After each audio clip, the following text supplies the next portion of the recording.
ஸ்டேஷன்ல முன்னாடியே மாம்பல் கட்டி வச்சுக்கிறாங்கல்ல. நான் யாரும் தெரிந்தா தாலியா இருந்தா போசணும்.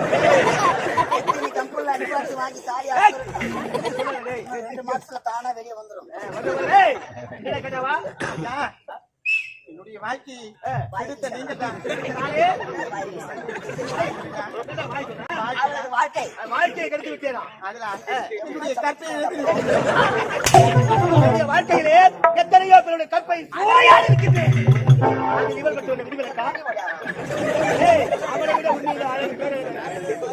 ஆகையினாலே உன்னை திருமணம் செய்து கொள்ள முடியாது.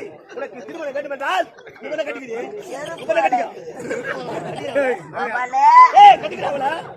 கண்ணு முன்னாடியே வைக்க போதும். உள்ள தண்ணி எவன் குழந்தைக்கு எவன் பேர் ஆனா அந்த கம்பெனில இருந்து வாயினாடா